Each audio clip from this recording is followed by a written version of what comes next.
Welcome to Moments with Marianne. I'm so delighted we're spending this time here today. We have a very inspiring show coming right up with special guest, Captain-Dan-Willis. And he's here today to share with us not only his book, Bulletproof-Spirit, the first responder's essential resource for protecting and healing mind and heart, but also about healing PTSD. Now, Captain Dan served as a police captain, homicide detective, wellness unit coordinator, and SWAT commander. He is a graduate of San Diego State University and the FBI National Academy. He currently instructs nationwide on trauma, PTSD, and the process of healing. So let's welcome to the show, Captain Dan Willis. Thank you so much for having me. It's my pleasure. You know, what an honor it is to have you here and to talk about this topic. I mean, my goodness, I think it really needs to be, we all need to take a time out and really hear what it is that you have to say about this. Well, the whole point of writing the book, Bulletproof Spirit, wasn't just for first responders. I served as a police officer for almost 30 years and retired as a captain. It's really for everyone because everyone in their own lives deals with trauma.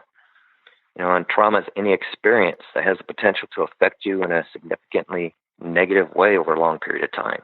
We all have those experiences, and if we don't learn how to constructively deal with them and process them and to move beyond them, they can really develop into a point to where they can cripple our quality of life. You bring such a unique perspective to this discussion, and I have to ask you, what initially got you interested in trauma and how it affects not just us in general, but the mind itself and how we can heal it? Well, initially it was my own experiences as a police officer, and just within a few years, I was really starting to lose myself, becoming more and more indifferent, kind of disengaged with life, disinterested in things, uncaring. I didn't really understand why and what was happening, but it really was the traumatic effects of being a police officer and what we see day in and day out. I kind of all put that together much later on in my career when my agency sent me to the FBI National Academy in Quantico, Virginia, and that's a 10-week course for senior police management for police managers all over the country and actually all over the world. And one of the classes I took was called Emotional Survival and Spiritual Wellness Issues in Law Enforcement. And that 10-week course really set me on a course of experiences that really significantly changed my career in many, many ways and changed my life. And that's what I'm driven now to share with people. So hopefully they don't suffer and deal with some of the things that I had to, because I was just a 21-year-old kid when I put myself through the academy and became a police officer with just no training at all, no ability to really deal with the horrific things that I was going to be exposed to over the next 30 years. Well, you do talk about trauma that not only police officers, but like our soldiers and firefighters, EMTs, nurses, you know, everyone that is exposed to, and you're right when you first started the discussion with, you know, everyone has trauma that happens. So the information in Bulletproof Spirit, is that available to everybody, regardless what industry you're in? It's absolutely available to everyone and most useful to anybody, because in order to have really a true fulfillment in life and get the most out of life, we've got to be able to deal with the negative, bad, potentially destructive, harmful things of life. And most of us really don't have that kind of training or innate ability to do that. And we're all vulnerable. It doesn't matter who we are or what our background happens to be. Everyone is potentially vulnerable to have their brain injured from the traumas of life. And that's what post-traumatic stress really is an injury to one's brain's ability to process a serious critical traumatic incident, or maybe an accumulation of stressful traumatic incidents, to where the brain actually becomes altered and it's injured and it's unable to process life and move on. And that's where the symptoms start to develop. What are some of the symptoms that we can start to look for in the ones we love? And maybe, if we're listening to this information and reading your book, try to decipher whether or not we have traumatic brain injury. Well, there are several symptoms. Sleep is usually the first thing that gets affected while traumas and acute stresses are accumulating. And these things aren't only cumulative, they're very, very toxic and poisonous and can, as I said earlier, affect every part of our life. So sleep disorders, sleep difficulties. On average, first responders sleep about 4 hours a day, and your brain cannot function on 4 hours of sleep, not long term. Becoming depressed, despondent, as I was sharing about my own experiences, more and more just disengaged with life. You become more and more isolated, not involved with activities, with people, with things that you really used to enjoy. You just become more and more isolated. And when we isolate ourselves from activities and people that really nourished us and brought newness to us and fulfillment and meaning, that we are really crippling ourselves. And the effects of trauma really tend to make us just want to just turn inside and leave people alone. It affects our communication with people. My ex-wife would say I talked in one-word sentences, which I certainly did not do when I met her.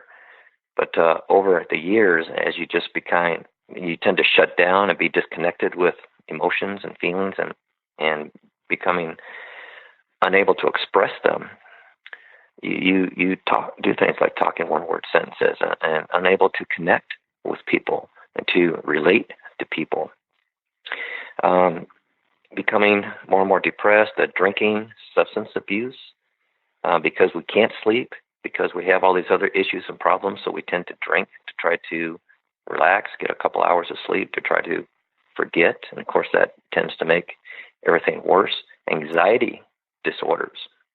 People have all kinds of hyper-alert reactions to things where they just kind of jump out of their skin at every little thing. They're anxious all the time. They have uncontrollable emotions where you just might cry for no reason, out of the blue. You don't know what triggered it, what you're thinking of, what happened. You just become a totally different person, a person that you can't control your thoughts, your emotions.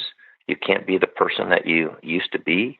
And if that happens to you in any significant degree, you can lose hope really, really fast. And that's why suicide is the number one cause of death for first responders, is because when you don't believe there's a way to get help and to heal and become whole again, and you're losing hope, and when your brain has been injured and you're suffering some of these effects, it is beyond terrifying.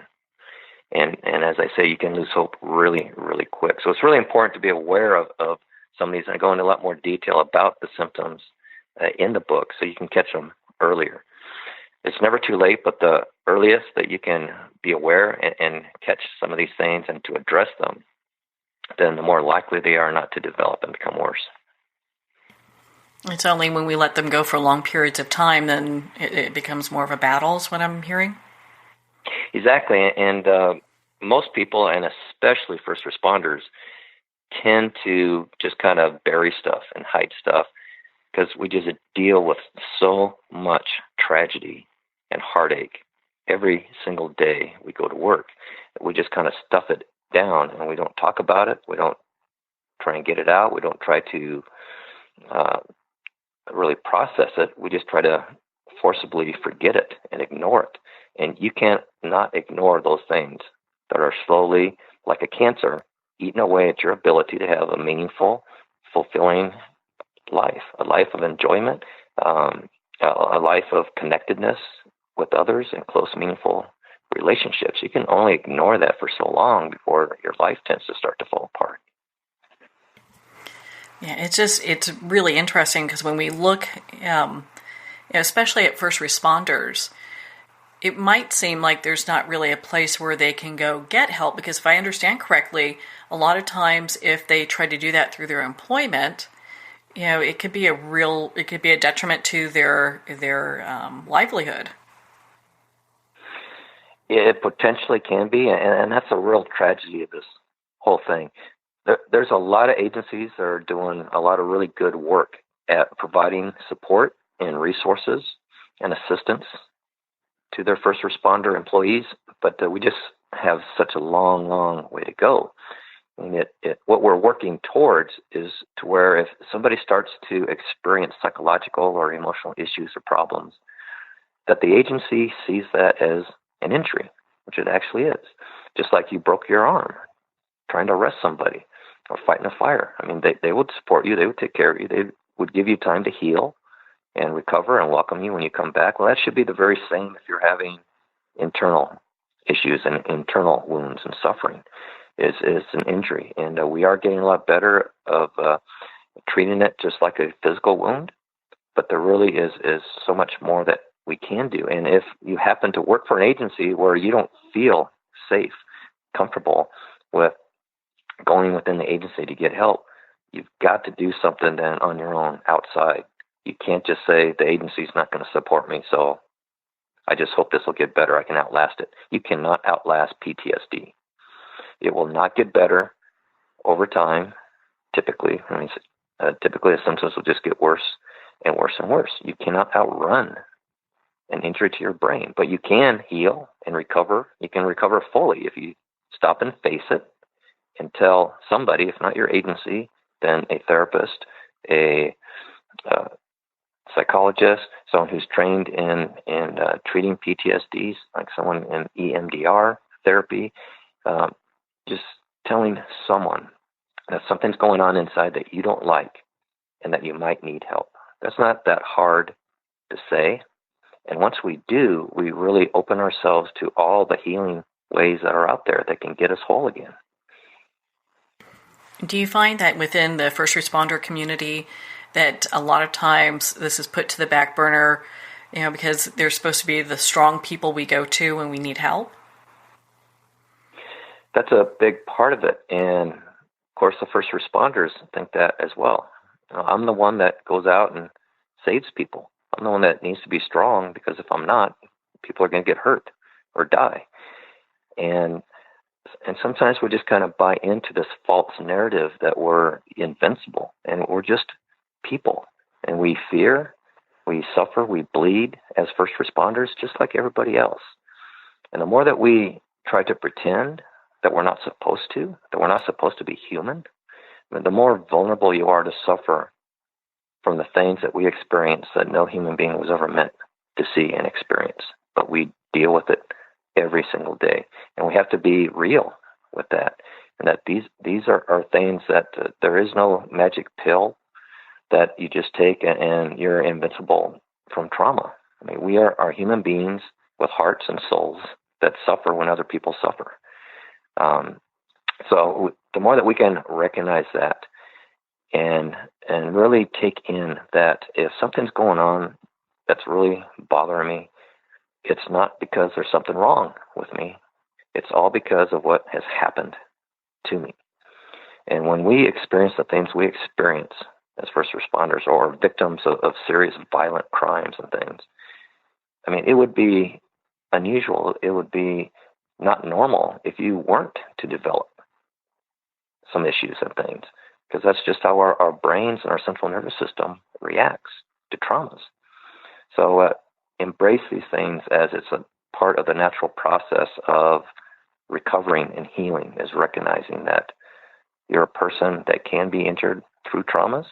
And if you are, when you acknowledge it and face it, you can get your life back. Absolutely. Do you feel that more agencies really need to address PTSD as more of like a hazard of the job and be more proactive in providing, information, awareness, and training? Definitely, and the trajectory is going in a good direction. California just recently passed a law to where now post-traumatic stress, it's presumed if you develop that after a certain number of years on the job, that it came from the job and is addressed through workers' compensation. I'm not sure, but I think it may be the first state in the country that has acknowledged that. And there are more and more agencies that are doing more for trying to prevent post-traumatic stress and suicide prevention. But the vast, vast majority of first responder agencies throughout the whole country don't even have a suicide prevention program, when suicide is our number one cause of death. We lost about 140 peace officers last year to suicide, far more than all the other causes of death combined. So the more that we stop ignoring what's real and has always been a part of this profession is the devastating effects of trauma and us killing ourselves, hurting ourselves because we don't know how to deal with it. Once we can start doing that and dealing with it, we're not going to be losing anywhere near the number of persons, these heroes, as we have been historically. Yeah, it takes a really special soul to do that type of work. And, I think as a community that we need to do more and provide more for them. And, gosh, my hat's off to California for making the adjustments that they're making to recognize that. That's a big deal. It's a huge deal. It's something that has been fought for years and years and years. And I know there are efforts in other states, but I think California may be the very first one that has actually taken the lead and has recognized that. And that, I believe, will really open the door for other states to follow. And I mean, it just makes sense. When in my agency, I had a risk manager tell me once, if my agency, the city, lost a police officer, it would cost the city at least $250,000 more over the years of that officer's life than it would have cost if they were able to remain an officer and they just got their salary for the rest of their career. I mean, it's just pennies on the dollar to be able to provide resources and training and assistance to these heroes in their service so they don't develop post-traumatic stress, or if they do, they can heal from it. And it's going to save all kinds of money. But often administrators get very, very short-sighted.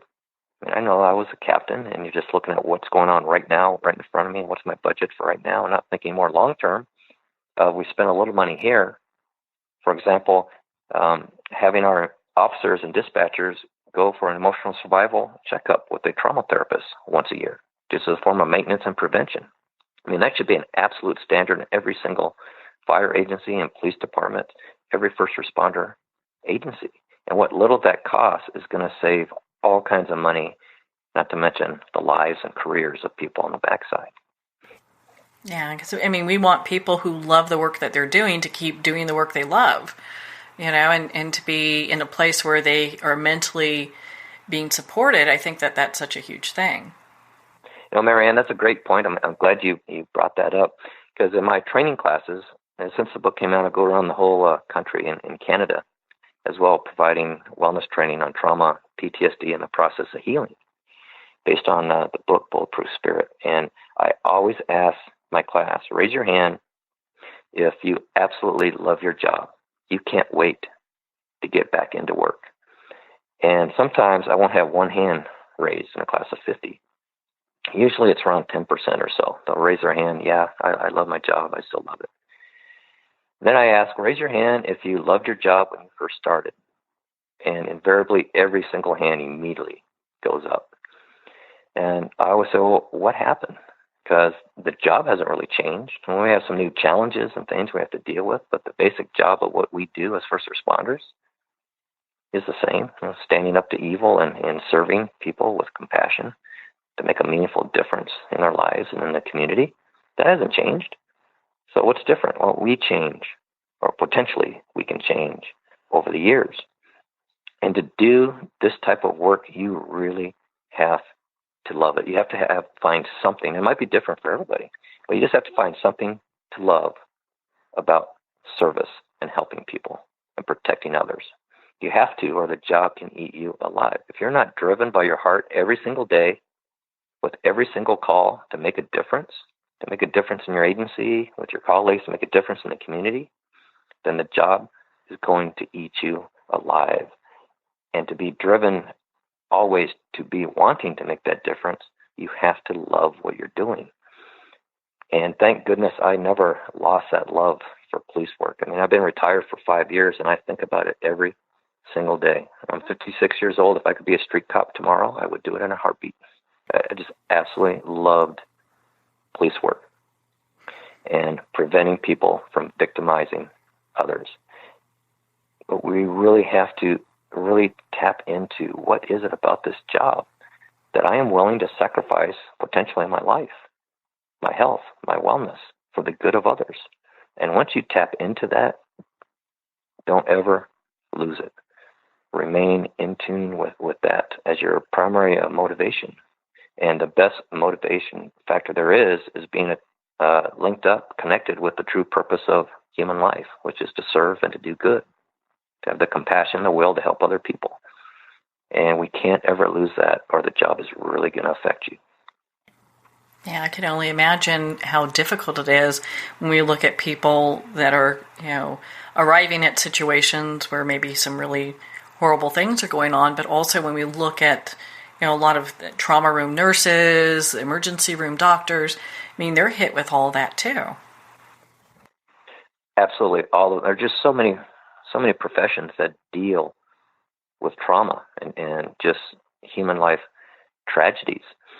And I used to always remind myself, and I would tell my officers, we can't save a life every day, but every single day you have multiple opportunities to do a tremendous amount of good and to affect a lot of lives.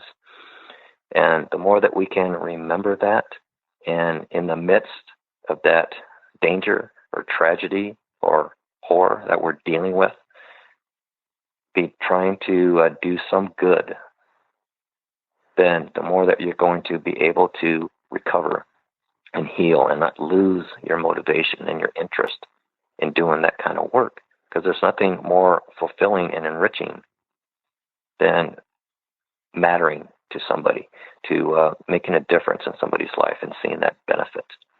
And we often can lose sight of that, no matter what our job happens to be when we're dealing with human tragedies in life.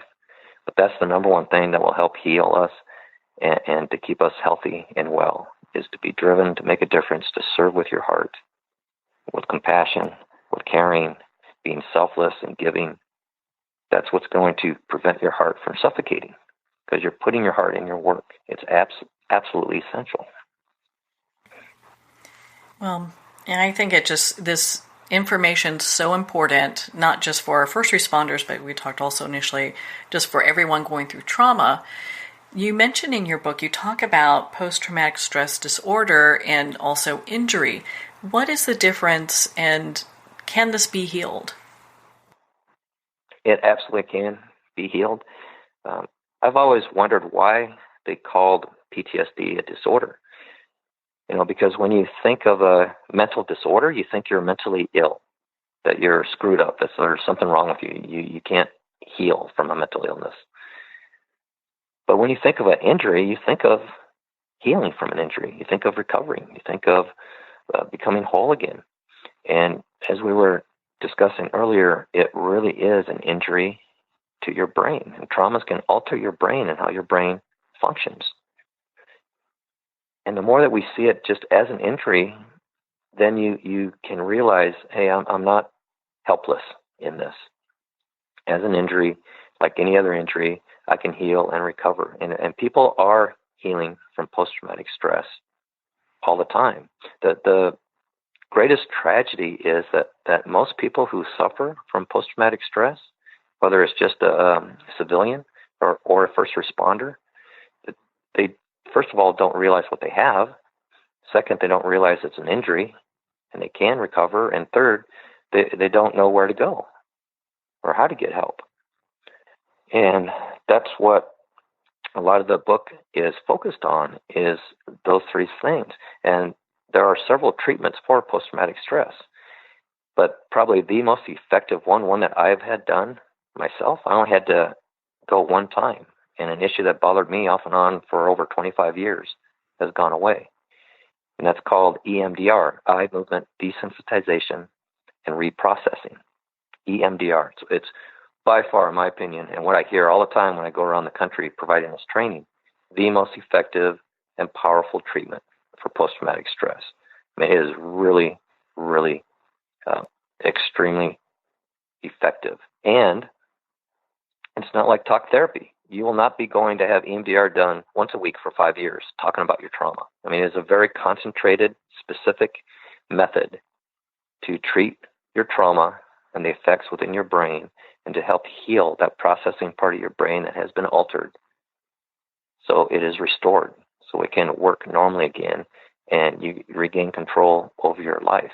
I've heard many, many stories where people who've been involved in shootings or just horrific things that really had severe post-traumatic stress had EMDR done and were healed. Maybe they only had to go a dozen times or so. I mean, it just kind of depends on how complex your injury is from different layers of traumas, maybe from your childhood all the way through your careers. But you will not be doing it for months and months and months and months.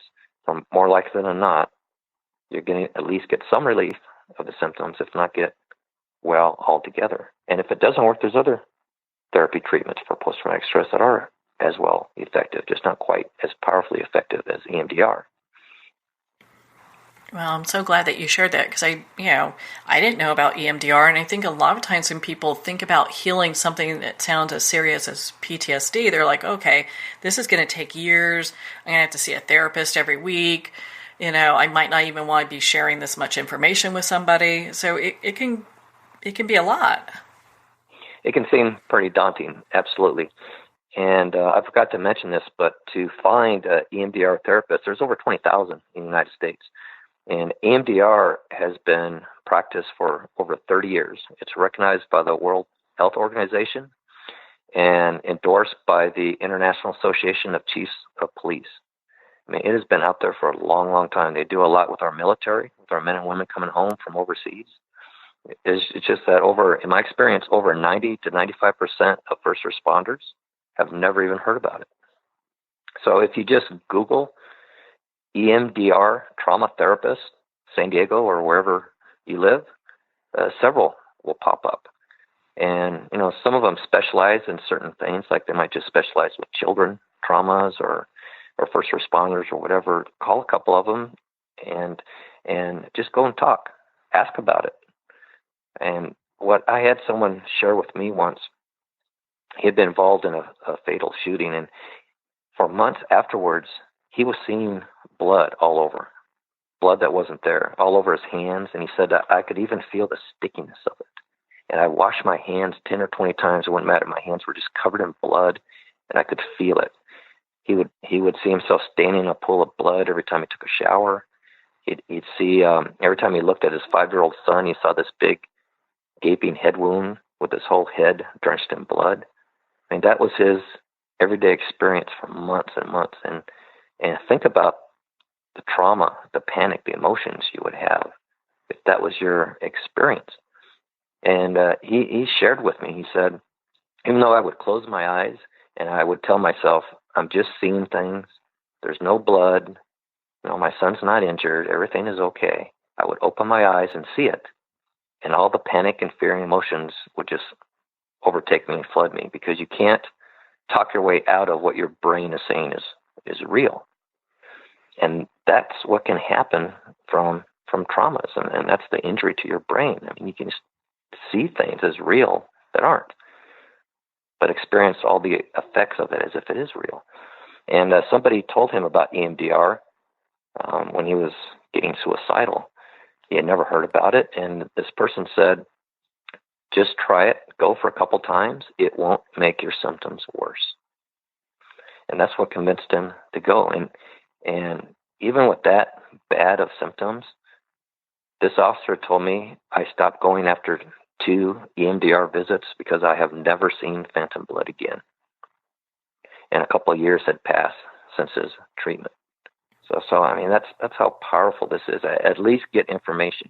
I mean, the more information we have, the more powerful you are and enabled to heal and make good decisions and to get better. So research it, look it up, Google some trauma therapists that do EMDR and talk to them, and just have an introductory session and learn about it. I mean, if your life has been altered by something bad that has happened to you, you can either live the rest of your life like that, or do something to get better. Isn't that the truth? And with something as effective and in some ways kind of simple as EMDR, I wouldn't see why people wouldn't want to do that. It's probably just not being aware that that's been around. Exactly, and not understanding it. It's also not wanting their spouse, their loved ones, their coworkers, their supervisors to think that there's something wrong with them. There's all these issues that are going around in people's minds, but the ultimate overarching issue is you're injured. And if you don't do something to get well, you might not have a life, figuratively and literally. In your book, you talk about hyper-vigilance, and I'd love for you to share with our listeners what that is and how that impacts our emotional wellness. Sure. Hyper-vigilance is that state of really aggressive alertness that any first responder has to be, because we do a very dangerous job, and there's people out there that will kill us if they get the chance, or will try to injure us. So we have to always be on guard. We have to always be expecting the worst so we can respond and react immediately. Sometimes we get so good at being hypervigilant that we can kind of react and see something coming before it even starts.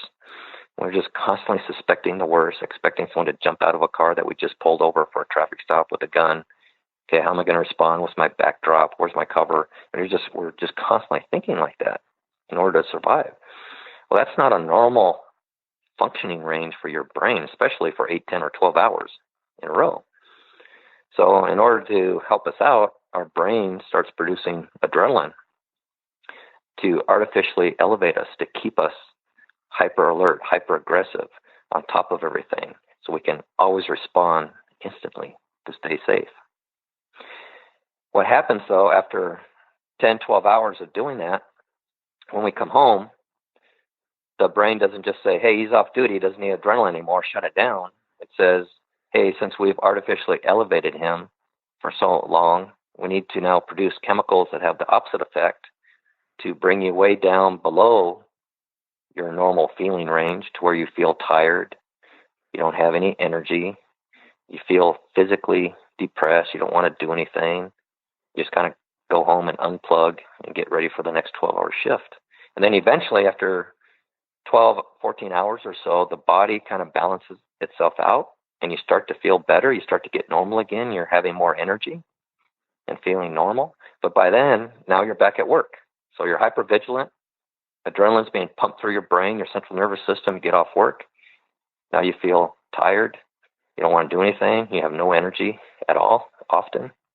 And this hypervigilant kind of biochemical roller coaster goes on for 10, 20, 30 years, however long you're a first responder. And it can be devastating, because it will affect your sleep, your ability to fall asleep, to stay asleep without waking up numerous times or fall back to sleep. It affects our mood. It affects our ability to stay engaged with life and active, because often we don't feel like it. So it can really have some crippling effects, and there's nothing we can do to prevent it. It's just part of being a first responder and staying alive. But we definitely can do something to help mitigate it and help mitigate the negative effects. And the best thing we can do is good aerobic exercise consistently, getting the heart rate pumping as hard as it can for a good 20 minutes, 4 to 5 times a week, does a lot to help the whole mind and body process all those biochemicals and to have us return to feeling normal again. So that's the best thing we can do. But it is a real factor with being a first responder that we have to deal with, or it's really going to affect us. Yeah, you can see how that would be a vicious cycle, just going through the adrenaline highs and then the crash and the highs and the crash. I mean, it would be hard to sustain that for anybody. Right, and a lot of our people actually, because when adrenaline's being pumped through your system and you're on top of everything, and it kind of feels good. And I think that's one reason why a lot of our people sign up for a lot more overtime than they should. They just kind of instinctively know, hey, when I'm at work, I feel pretty good. And when I get home, I don't feel so hot. And but we can only sustain that, as you said, for so long until our inner battery just gets so depleted, nothing will recharge it. And that's what we want to try and prevent. Yeah, without a doubt. So loved ones at first responders, what are some things that they can do that could be supportive and helpful, besides, picking up a copy of Bulletproof Spirit and, sticking it where they're going to see it in the car or something? Right. There's absolutely a lot that life partners, loved ones can do, first responders. And there really needs to be a partnership between a first responder and their spouse, their mate, their life partner, because these are such unique professions that have so much added stress and traumas and difficulties that if you're not both supporting and helping each other, then you're potentially going to be one of the statistics that say 70% of us are going to end up divorced. I mean, it's absolutely not inevitable that being married to a first responder is going to end up in a divorce or an unpleasant marriage. I mean, I know many that have been married forever and are very, very close. It's just that if you don't recognize what a first responder profession can do to your marriage, then you're really, really vulnerable. I often tell people in my classes, I tell them, look, guys and women, you all remember the anniversary date of when you got hired. You should use that as once a year a reminder. I need to kind of check in with my spouse and have this conversation and kind of become more self-aware. How's the job been affecting me? Am I becoming more and more isolated? Am I involved and engaged with things as I was the previous year? Kind of just take a self-inventory of how things are going on. But to have this conversation at least once a year. I mean, sit down with your life partner and say something like this. Look, I realize how hard it must be for you to be married to me, because you didn't just marry me, you married the La Mesa Police Department and all the issues and problems and stress that comes along with that. What do you need from me so I can help you get through my career? And sit and listen. I always ask my classes, have you ever had a conversation like that with your life partner? I've given 230 classes to over 5,000 first responders, and I've had 5 tell me they have had that conversation. And your life partner, they will have a ton of stuff to say because you've never asked them that. And, listen to them and take it to heart and say something like, I'm really glad you shared that with me. I'm going to do my very best to do this that you've told me that you need from me. And when I fall short, please let me know so I can correct it and do better. And then that opens the door to do something that I never told my ex-wife, is to share what you need from them. So you're both saying what you can do for each other. Because often, with all the shift work and the issues and problems, our limited time together can often turn into where we just end up complaining about stuff. And the conversations are negative, and they're not constructive, they're not helpful, they're not ennobling they're not enriching the relationship. And that's the other thing that we can do, is focusing in on just positive communication and positive interaction with each other. The other thing spouses can do is, in whatever ways they can, to the best of their ability, is to have a home that we feel safe in, that we don't feel judged in. For example, I know of an officer, after a shooting, his wife, it was about 2 weeks after his shooting, she started yelling at him, saying, what is wrong with you? Your shooting was 2 weeks ago, and you're still moping around the house. Are you going to be doing this forever? Get over it. That's not a very productive, healthy home for the officer. And of course, he was just so devastated by that. But one of the best things our spouses can do is create a home where we don't feel judged or criticized, where we feel safe, a home that we look forward to coming to all day while we're at work.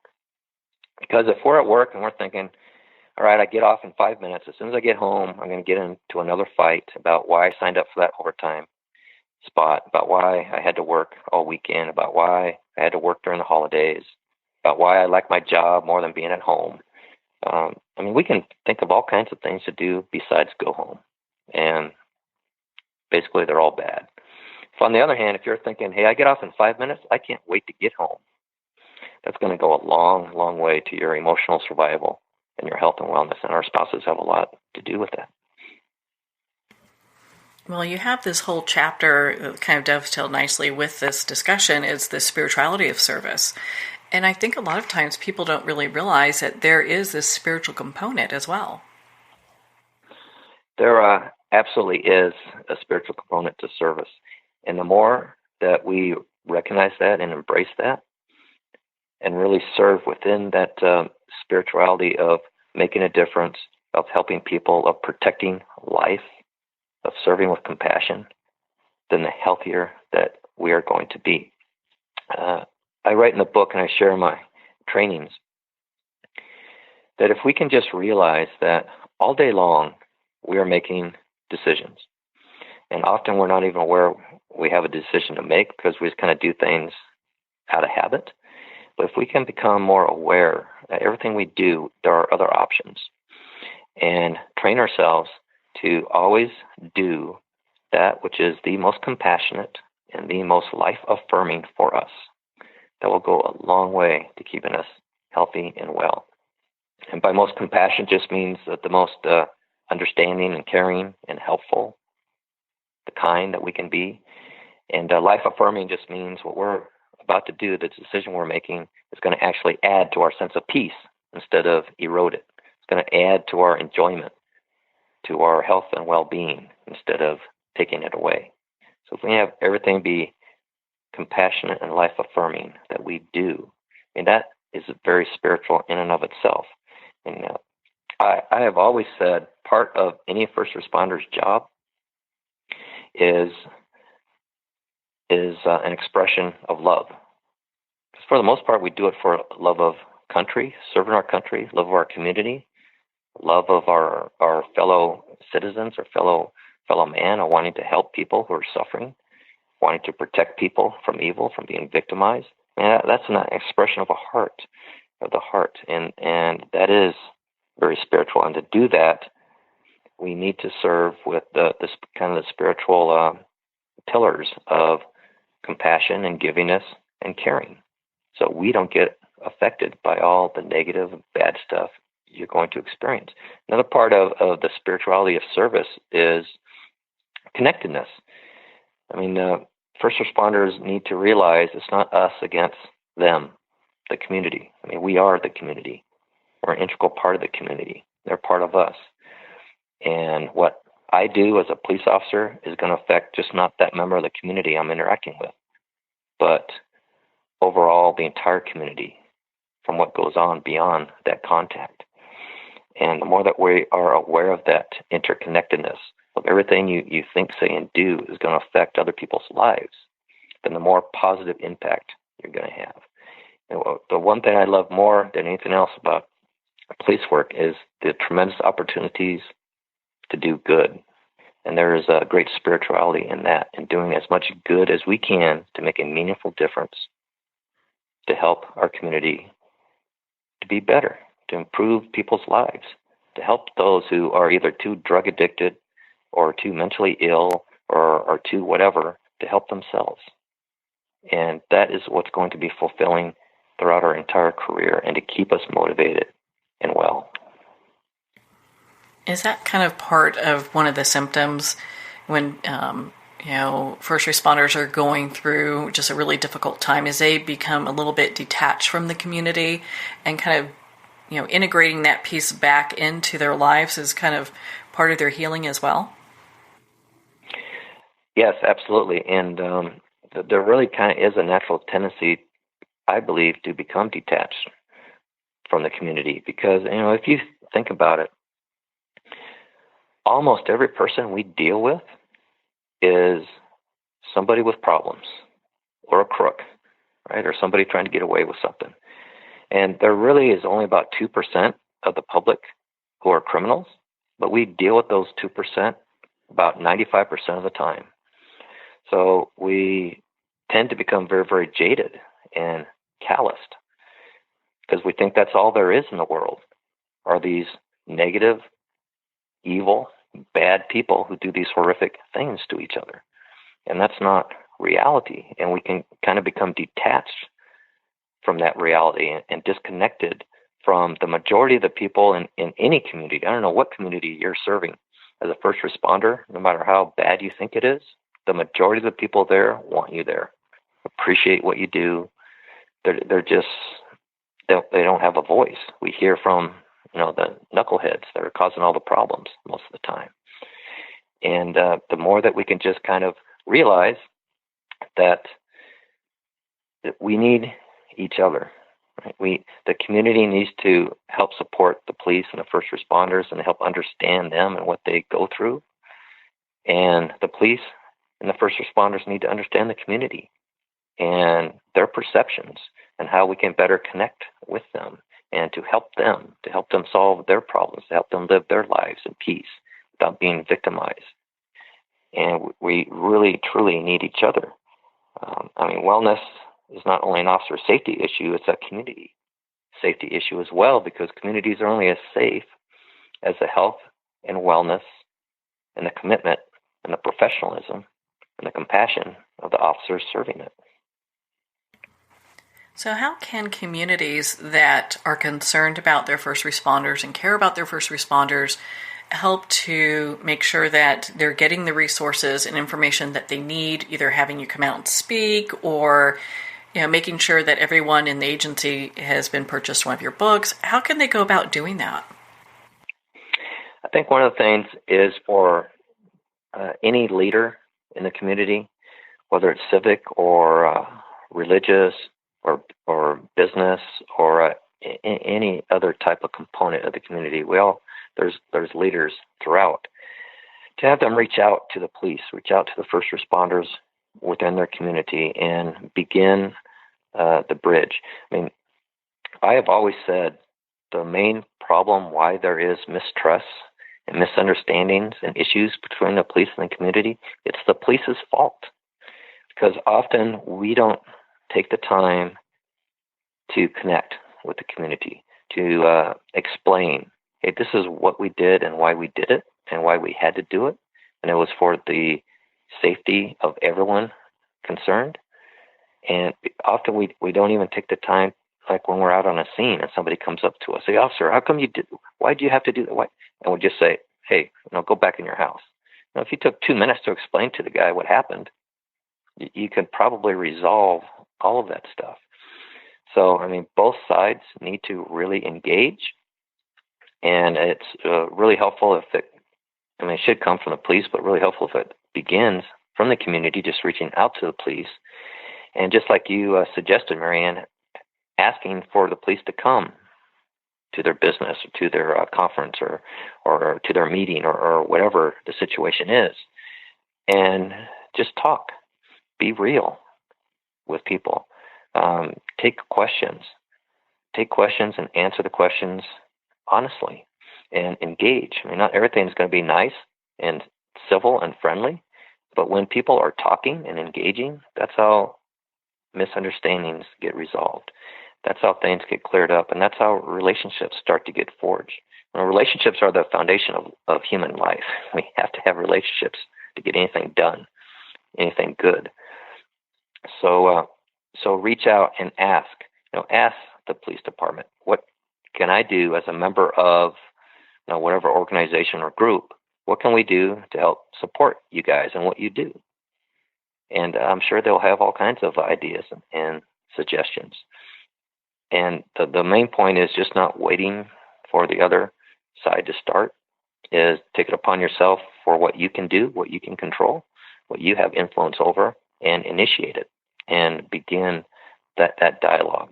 That's the problem, is we aren't really talking with each other. We're talking at or past each other, and nothing ever gets resolved that way.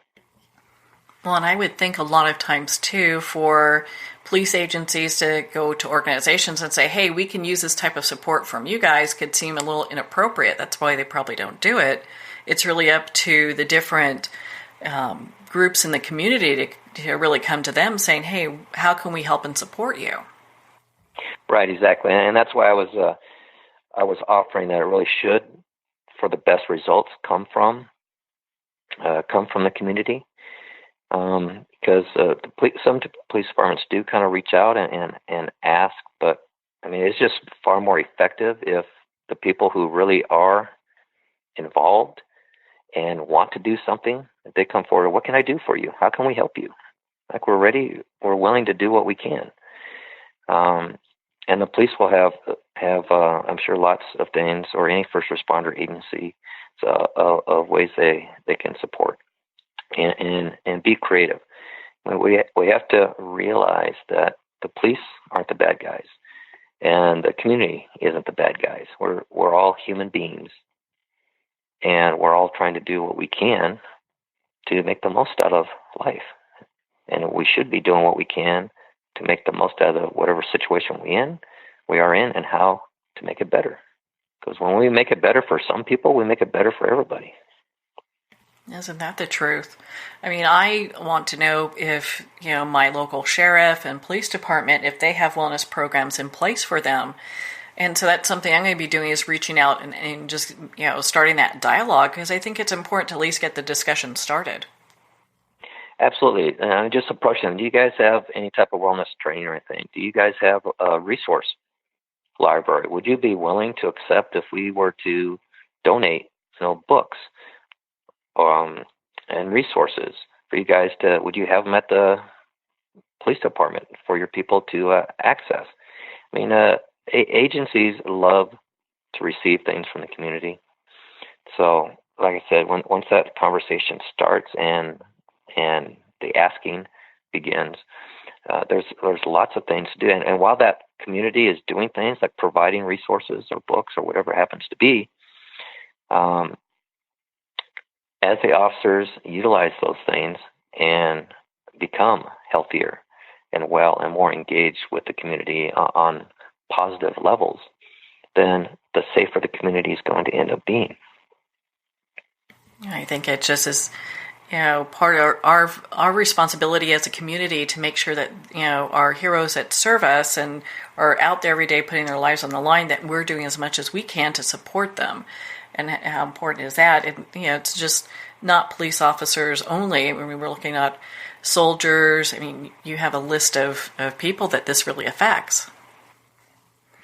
Right, and sometimes, like, I can't tell you because it only happened a few times, but I pretty much remember every one in my 30 years of when somebody came up to me and just said, hey, officer, I just wanted to say we appreciate what you guys do out here. Thank you. It means a lot to us. And that goes a long, long way with an officer, because we almost never hear that. What we get is the part of the community that thinks everything we do is wrong. Everything we do is bad. And, you can only deal with that for so long before your whole outlook on things gets tainted. So it just casual encounters like that, where someone just expresses their appreciation, or maybe they just contact the police department, the fire department. Hey, is there something that I can do for you guys? The holidays are coming up or whatever, and just see what they say and engage them. There's such a disconnect in a lot of communities and police, and it really, really is a tragedy, because pretty much, not every, but almost every officer I knew in 30 years got into this because they wanted to help people. And over the years, they might have got jaded and calloused and changed because of the traumas and stuff they saw, but that was their initial motivation. And we can regain that once again as well. And if we have officers that never lose sight of, I came into this job to make a difference and to help people and to protect life, and they engage that, and they don't take things personally. They don't allow the negative elements of a community to hinder all the good that they do and can do. And they stay true to their purpose of protecting life and doing what they can with compassion, and develop those relationships within the community that are going to help them. So they're helping each other. I mean, our community is going to be so much more safer and more enjoyable to live in.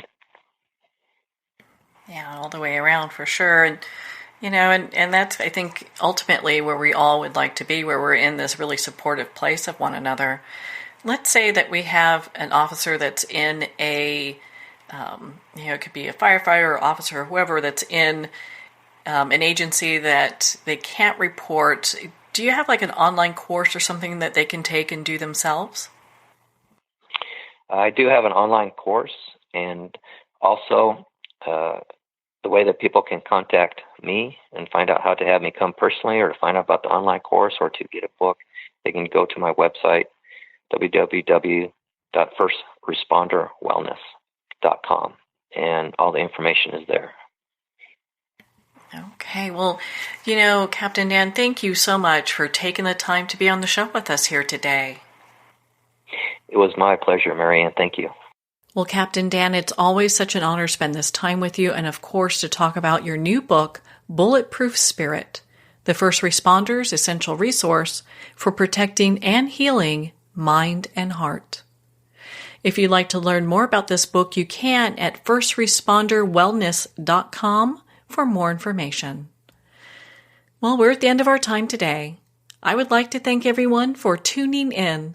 You're listening to Moments with Marianne. And remember, make every moment count.